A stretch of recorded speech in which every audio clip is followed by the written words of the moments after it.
Good evening, everyone. Let me have your attention for a few more minutes, please. Thank you. You know, there's only one person in our movement who is truly an icon, and we're fortunate to have her here with us tonight. Dolores Huerta needs no introduction. She's a living legend and a role model for us all. Dolores has always stood with working people, and she's always stood with us, actually, since the 1980s, when we were leading Local 250, and then leading SEIU UHW, and of course now with us in NUHW. And in our union's early days, Dolores campaigned with us during our Kaiser elections against SEIU. She attended rallies and spoke at press conferences. At Kaiser Modesto, she joined us in the cafeteria to talk to workers. And then at SEIU's request, Kaiser closed the cafeteria and forced her and everyone else out. Of course, that only made her to work harder to support NUHW in that fight. Through the years, she's been like a guardian angel for us, always showing up when we needed her most. Last year, she walked the picket lines with our members at Sutter Center of Psychiatry, the psych hospital in Sacramento. And this year, when our Kaiser members started a 5-day hunger strike as their work stoppage entered its 7th month, Dolores Huerta was there to give them encouragement 2 days before her 95th birthday.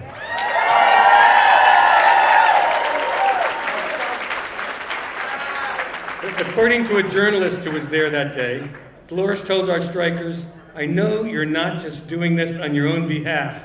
You're doing this on the behalf of all patients at Kaiser that are not getting the mental health services they deserve." Cassandra Gutierrez-Thompson, one of our leaders here, who participated in the hunger strike, wrote down her reflection of that day that was particularly moving to me, and I'm going to read you that right now. "When Dolores came to our hunger strike and picket line, I believe we all felt a wave of renewed faith in our fight. To see Dolores, the great leader who has spent her whole life walking the talk of justice, stand with us in solidarity reminded me that we are on the right side of history. She helped us to believe that our struggle was part of something larger, the fight for equity and dignity, especially for our vulnerable Black and Brown communities. For NUHW members at Kaiser in Southern California, there were so many of us that are Latinx. Her presence made us feel truly seen and acknowledged, even while Kaiser tried to ignore and silence us. As a hunger striker, I will never forget the strength she gave me. Dolores reminded me that my small sacrifice was part of a higher purpose, and with her encouragement, I found the courage to keep going."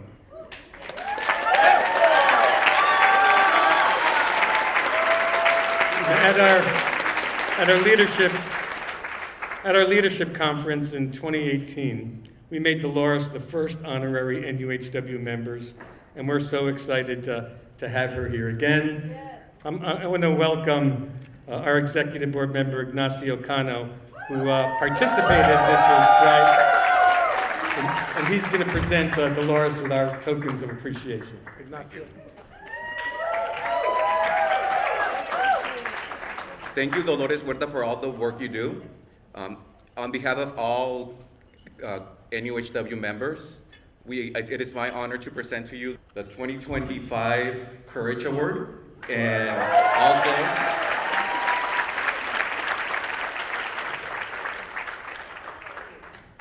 this jacket. Thank you again.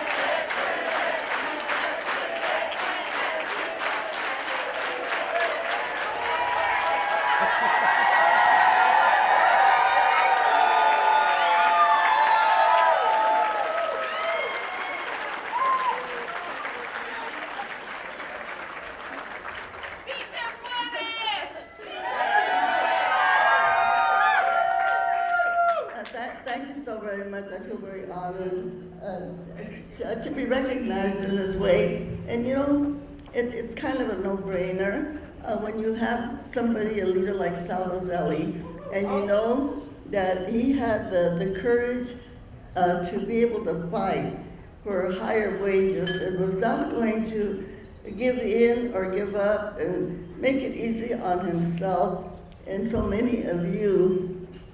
When he said no, we fought too long and too hard to raise the standards of health workers, and we're not going to give in, and just to make it easy on ourselves, that we're just going to, roll over, and just to keep our reputation or whatever. Yeah. And the fact that he did not, and the rest of you stood with him, and you were able to maintain the standards that you deserve. So thank you all very much for doing that.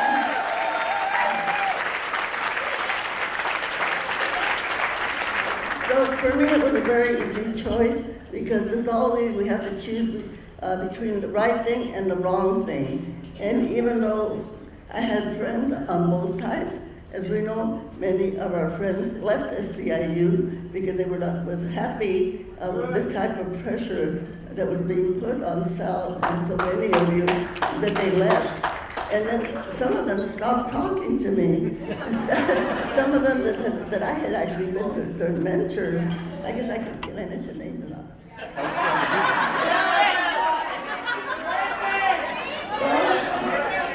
And Sal Medina, he was a farm worker. He was 19 years old when we had the big strike in Delano.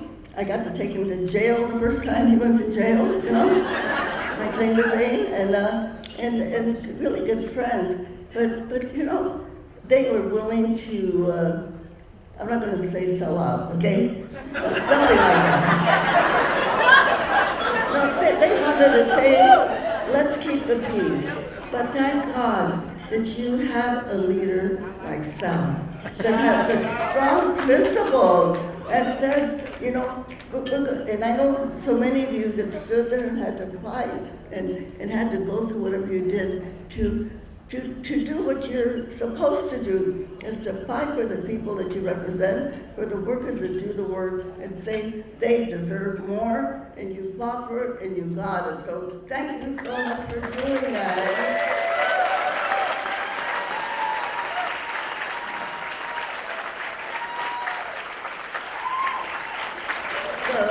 I am just very proud and happy to be accepted as part of your family, okay? Thank you very much, and I will be there with you as long as I am able to, in whatever struggle that you're in, because I believe in so much what you're doing, and not only just what you're fighting for people in the workplace, but that you're actually, your union is right there on the front lines of fighting for universal health care.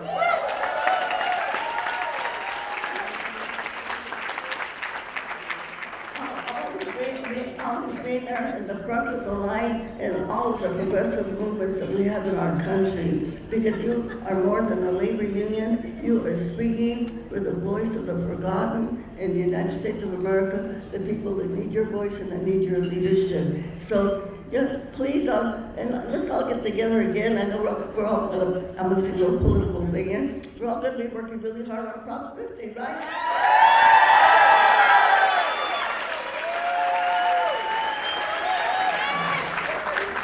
Yes, it's the power of the working people is the power that we need right now. The power of the working people is the power that we need right now. So again, thank you very much for the recognition. And I want to say the chat, as you all know, I have to end what I say with the chat. And I'm going to ask you all the question, and I know you know the answer. And I'm going to ask you who's got the power, and you're going to say, we've got the power. And when I say what kind of power, you're going to say union power. Are you ready?